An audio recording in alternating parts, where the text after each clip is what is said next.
Ini durian musangking yang itu hari saya tanam sekitar 8 atau 9 bulan yang lalu. Yang sebelumnya ini diserang penyakit dan dia sakit. Ternyata yang saya selidiki dan amati, dia kekurangan sulfur zat magnesium.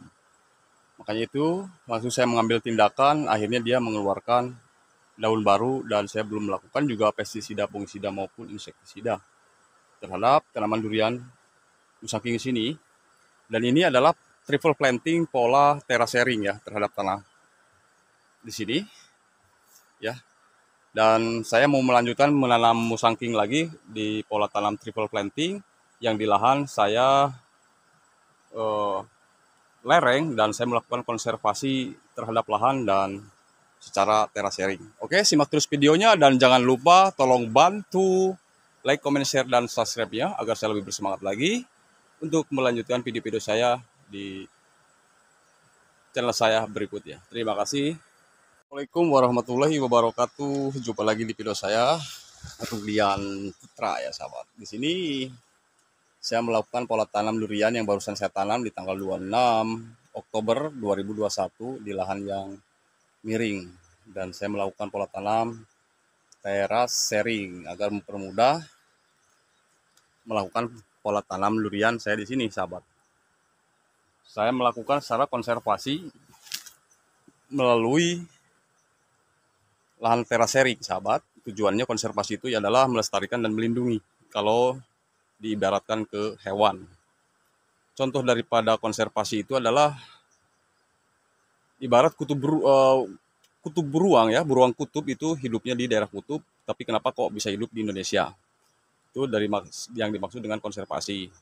Jadi untuk konservasi lahan secara melalui terasering di sini sahabat, tak lain adalah manfaatnya memperlambat daya kikis air dan erosi yang turun dari permukaan dan memperbesar daya perserapan air terhadap tanah itu sendiri. Dan yang ketiga adalah memperlambat kecepatan air yang turun dari permukaan ke titik terendah yang lebih aman.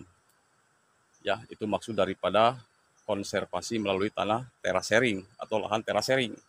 Makanya itu saya melakukan tanaman terasering di sini adalah untuk tanaman durian. Ini ke bawah sahabat ya, miring lerengnya ke bawah dan saya betul-betul melakukan teraseringnya di belakangnya. Kenapa? Maksud dan tujuannya supaya daya serap air terhadap tanah itu sendiri bisa diperbesar ya sahabat ya, karena adanya terasering. Jika kalau tidak ada dibuat terasering seperti ini, otomatis daya serap air itu sendiri sangat rendah dan air akan melaju cepat turun ke bawah. Jadi itu manfaat daripada konservasi lahan melalui tanah terasering. Jadi itu aja mungkin ya, itu secara harfiahnya sahabat. Dan terasering itu adalah, tak lain kata bahasa Inggrisnya adalah conservation atau konservasi. Konservasi berarti conservation, melindungi dan melestarikan. Jadi ini saya di sini adalah melindungi dan melestarikan lahan yang miring yang tidak produktif, lalu saya diteraseringkan dan diproduktifkan melalui tanaman ya sahabat, tanaman durian atau alpukat dan lain-lain. Seperti itu. Saya lakukan ini pola terasering secara triple planting. Di situ ada tanaman, belakangnya juga ada tanaman duri hitam, samping kiri saya juga ada tanaman musangking. Dan ini saya baru melakukan pola tanam hari ini, tanggal 26 Oktober 2021, yaitu musangking sahabat. Dan ini hanya sekadar informasi konservasi lahan melalui terasering. Jadi pola tanamnya seperti ini. Di ini diusahakan rata di belakangnya sahabat ya. Jikalau tidak rata, daya serap air itu akan berkurang ya sahabat ya, baik air hujan maupun air penyiraman di musim kemarau ataupun mau penebaran pupuk organik dan pupuk NPK majemuk yang mau sahabat aplikasikan di tanaman yang kita tanam di secara terasering seperti ini yang maksudnya sahabat.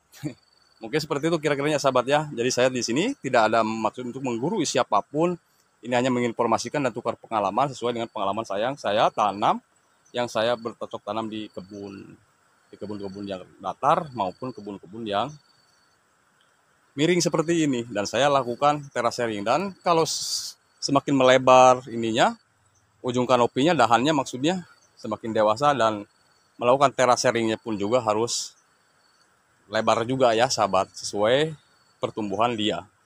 Jadi lakukan melakukan penggemuran itu selambat-lambatnya 1 tahun sekali ya, selambat-lambatnya, karena penggemuran itu sendiri manfaatnya sangat banyak yang dibutuhkan oleh tanaman. Tujuannya supaya tanaman itu sendiri tidak sesak untuk bernapas. Dan melakukan penggemuran itu salah satu solusinya untuk tanaman kita bisa bernapas dengan lega. Oke, mungkin hanya sampai di sini aja informasi daripada penanaman durian yang barusan saya tanam di sini. Yang itu hari saya beli di Balai Bibit Dinas Pertanian sahabat saya, kebetulan di sana ya sahabat. Jadi saya sekaligus silaturahmi dan sharingnya juga sama teman-teman saya yang ada di Dinas Pertanian Sukabumi, Pelabuhan Ratu, Solok. Mudah-mudahan bermanfaat video kali ini, dan jangan lupa tolong bantu like, comment, share, dan subscribe-nya. Jika ada kekurangannya mohon dimaafkan, kurang lebihnya sahabat. Jika ada kritik, saran, komen yang membangun silahkan tulis di kolom komentar. Dan akhir kata, Assalamualaikum warahmatullahi wabarakatuh.